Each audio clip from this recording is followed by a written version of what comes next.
Hey guys, welcome back to a brand new video. I'm RexFinance, and man, does it feel good to say those words again because I've been missing in action for the past month or so.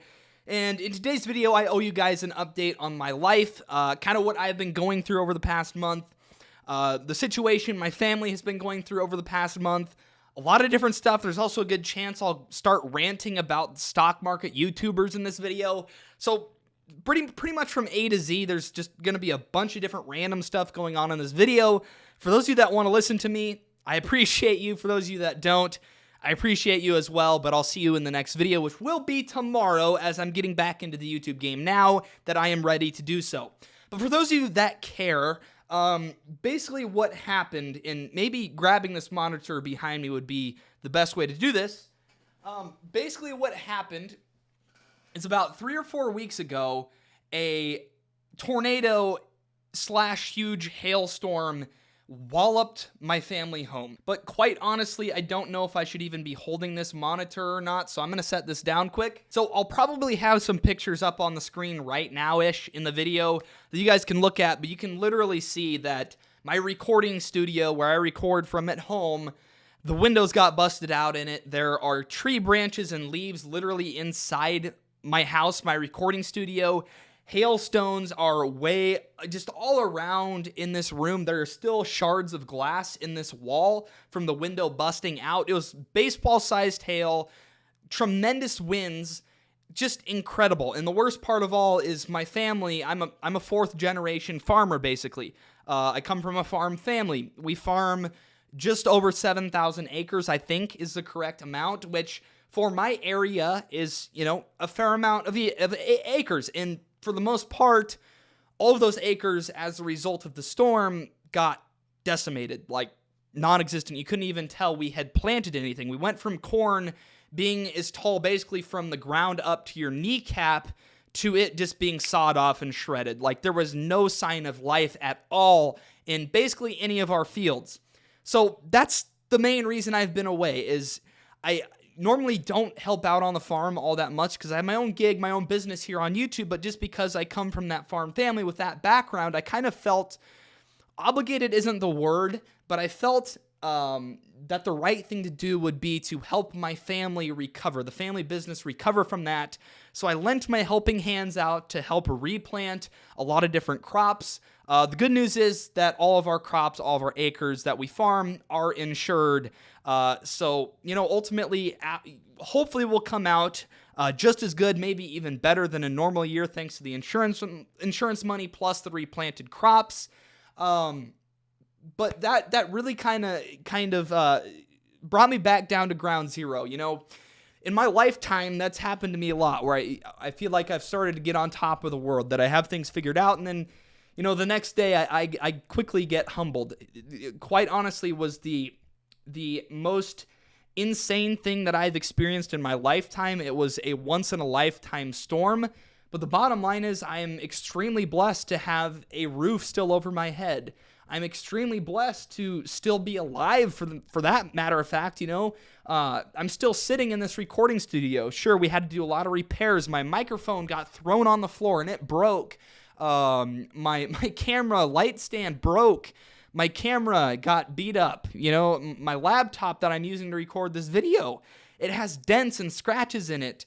There's glass stuck in the metal on this laptop. Like, this was a very bad storm, but my job isn't to explain storms to you, but it's crazy. We had 6 or 7 windows break out on the house, which, as you can imagine, we had to get boarded up relatively quickly. We don't want rain to get into the house. We don't want dirt and dust to get into the house. A lot of different stuff. So there's been a lot of pickup in that regard. A lot of help about a mile away. My grandparents, my grandpa just paid off his mortgage on that home. His first mortgage in his lifetime. He finally got it paid off. And then a week later, the storm came and just destroyed his house. And he's 85, 86 years old, and he was feeling very accomplished. I hope he still feels very accomplished. But the guy's house was destroyed. Windows were busted out. So I spent days over there helping clean up. And as a result of all of that, I kind of feel like that I found my roots. Kind of my foundation has been built back up underneath me, if that makes sense. So that's kind of the bulk of the reason why I've been away. That rant that I just went on that probably made no sense. That's why I've been away. I hope you guys can understand. But as I already mentioned, I'm back in the YouTube game now, hopefully daily videos throughout the rest of my summer. We'll see how that goes, but I finally got this room cleaned up. Obviously, I have to order a new computer, order a couple new monitors. That TV back here with Shark Tank on it, that has glass shards in it. It's beat up, broken. My high school car that I bought for $6,500. My dad was my financier, financer. I don't know, for that car. He bought it for me. I repaid him through the years. I repaid him in full last year. I felt very accomplished about that. Maybe it was a couple years ago, but doesn't matter. That car, broken windshield, hail damage like crazy. And the crazy thing is I anticipated the storm. I put it in our big shed in our backyard. In the winds, it was literally a brownout outside when I looked out the window. I couldn't see hardly anything, but all I could see was, we call it a Quonset. It's a huge metal shed with huge lateral doors that open like this. You slide them open like that. They weigh a ton. And the wind was literally, they unhinged those doors and they were going like this, up and down. And you can imagine that kind of slowly slid the doors open. And that's how I ended up with kind of a ruined car, which was my first car that I paid off. Good news is my Tesla Model 3 has no damage. So again, another blessing in all of the madness and the darkness. Lots to be thankful for. But that doesn't mean it doesn't still suck, because it still sucks. And I made a post on Twitter, I think, and I made a post on YouTube for you guys.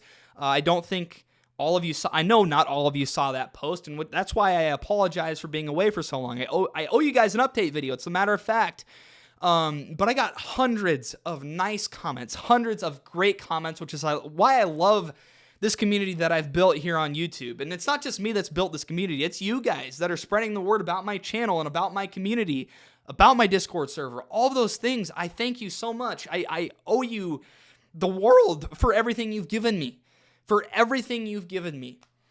But I also have to be honest. When I started scripting out this video, which I kind of scrapped at this point, I'm just kind of rambling.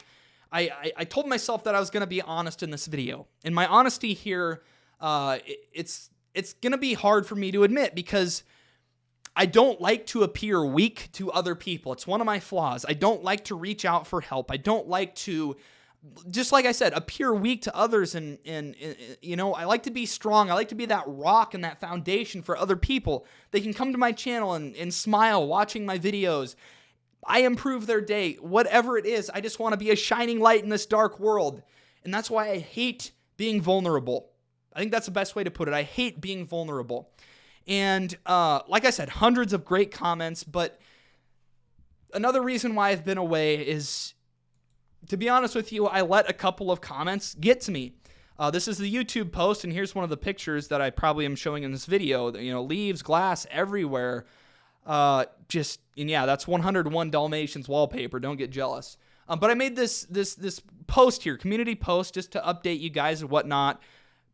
Several nice comments. Most of my comments came from Twitter, but we still got several nice ones here on YouTube. And yeah, a couple of comments got to me, and it kind of ruined. I guess the way to explain this is, as a YouTuber, you can have hundreds of awesome, nice comments, just make your day comments, but one nasty comment can ruin all of those things. And I don't know why that is. Maybe it's because YouTubers try and please everybody. I just don't know. The internet, I love this internet. I love the internet because of the community I've built here. I love each and every one of you guys that are a part of this community. But I also think the internet has ruined some things, and it's made some things very unhealthy. I got a couple of comments that there's just no chance that this person would say this to my face if they saw me in person after making this post and after going through what I went through. My family farm potentially lost millions of dollars in crops for the year. My home, we're still working on repairs. Our roof is totaled. We have 6 windows to fix. We have 8 pivots that flipped. Just lots of different stuff going on, and Sean here feels the need to comment, I called the bottom. Got too excited, little boy. Well, little boy, guess what? I called the bottom on May 11th, and well, May 11th was a bottom in the stock market. Very clearly. Very clearly. Just, inflation data didn't go our way the next time, and that's why markets hit new lows, which I said is what would happen, but that doesn't matter. Everybody tries to be the clown of the day. And I know there's going to be people telling me you don't give these people the time of day. But you don't realize how hard that is for me. Because I want to please everybody. I want to be a rock for everybody. And it really bothers me when people have an issue with me. When people blame me for all stocks being down 60 to 70%. Like it's my fault. But I also have to remember that those people need a place to take out that anger on, And maybe I'm that person that they need to take their anger out on in order for them to feel better, which let me have it if that's the case. But this comment got to me. Also, another person commented. They deleted it, but they left a comment, and I screenshotted it. And this guy commented, this is the one that really, really bothered me. I'll put it up on the screen. This guy said, do you think this is for acting like you know and calling May 11th the bottom? That's how he responded to my post here on YouTube about this tragedy that went on in my life. That's how he responded. No remorse, no sorry that happened, none of that. Just straight to attacking. And that's what bothers me. That's what really bothered me and set me off the edge. That's what really made me have the urge to take a step back and take a break. I'm somebody, I'm just being honest in this video. I'm somebody that really bottles up my emotions, and I know it's unhealthy to do so. I'll let 10, 15, 20 nasty comments go by, and I'll just stomach them. I'll stomach them. But once that one comment comes that sets me over the edge, I overreact because I don't deal with those comments as they come. I let them stack up, and then I let them tear me down altogether rather than one at a time. That's another flaw of mine that I'm just going to be honest with you guys about, and that's something that I need to work on. But that really messed me up because as much as I love this community that tells me that the internet is a nasty place, it really is. And there's people out there that I'll never understand. I'll never understand some of the comments people make online. Sean would not have made that comment to me if he saw me face to face. I guarantee you it. The other guy, the other comment I showed, that guy would not have made that comment to me if he saw me face to face. Maybe that's why he deleted that comment. I don't know. But those two comments really, really messed me up. And that's what made me have the urge to really find my foundation and go back to my roots.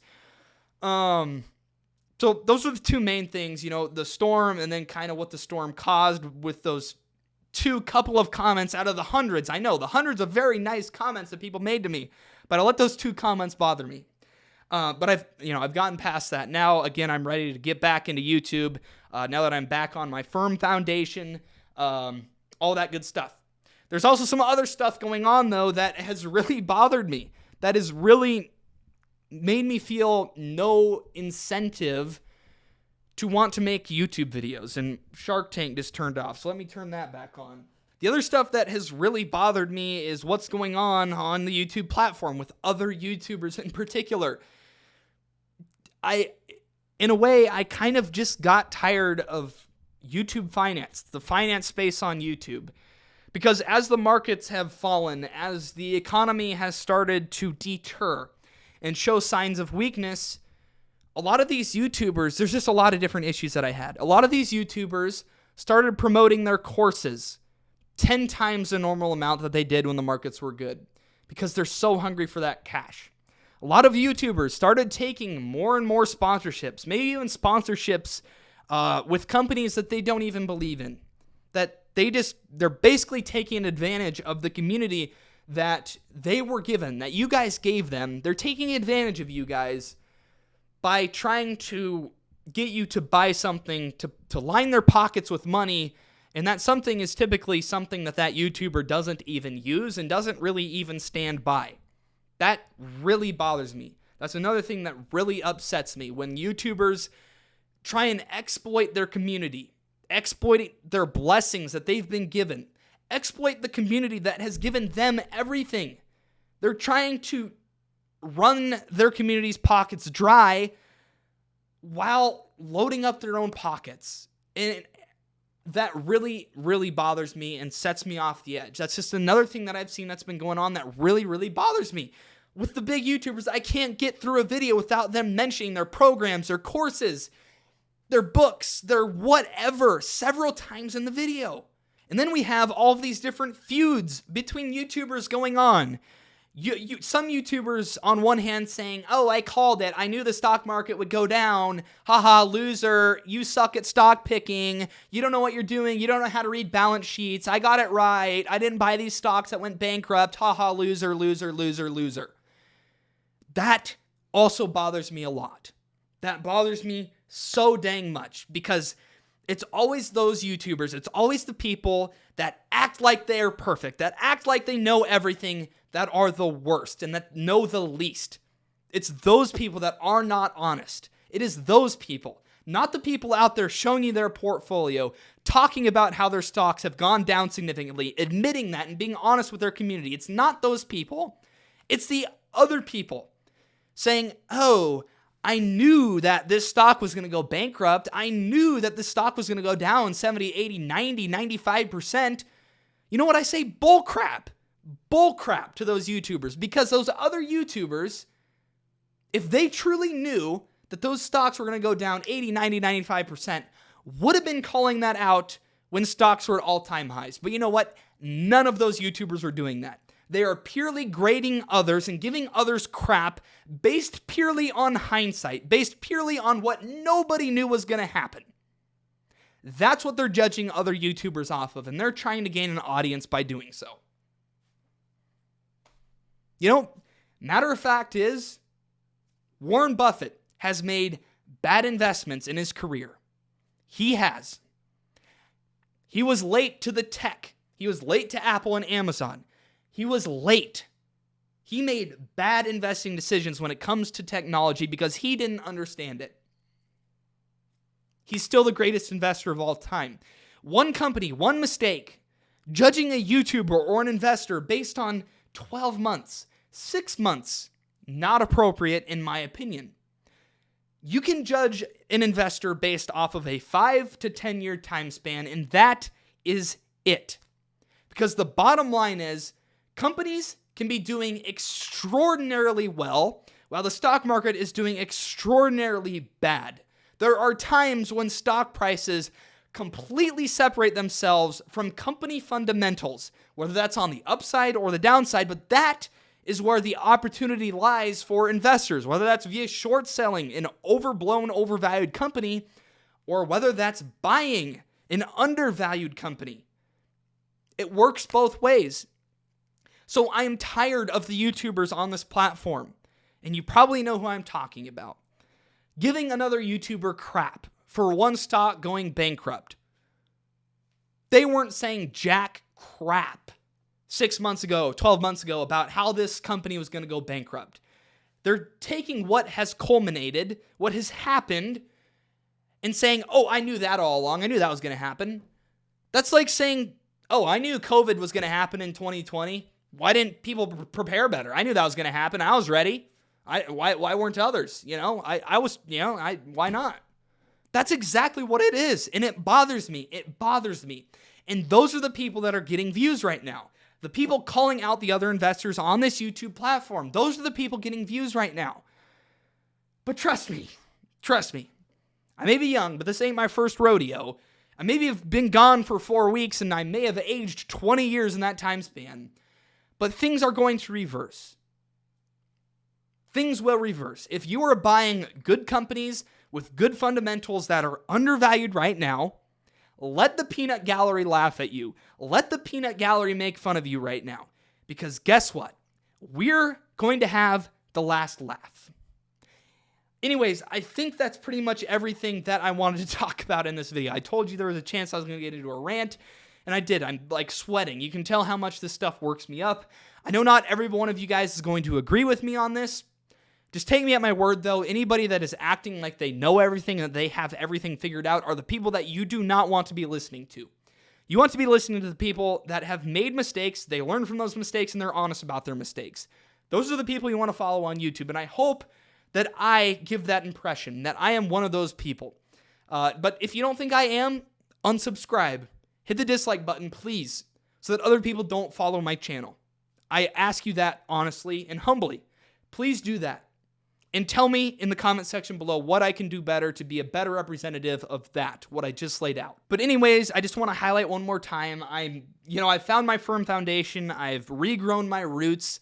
I'm ready to take this YouTube game head on again. Hopefully daily videos here throughout the rest of the summer. We'll see how it goes. I hope that this update video found you well. I hope I didn't upset anybody making this video. And I just want to say that there's always blessings you can count every single day, no matter how few or how many you have is what I was trying to say. You can always count your blessings, and maybe that's what God's plan was for me with this literal and figurative storm in my life and my family's life, is me going back to my roots, finding my foundation again. Maybe that's what it was all about, you know? I'll leave that into the maker's hands. With that, guys, I hope you guys really enjoyed this. If you are new to my channel by chance, I don't anticipate this video bringing a whole lot of new eyeballs to the channel, but if it did, please subscribe down below if you enjoyed. With that, hopefully I'll see you tomorrow with a brand new video. Peace out.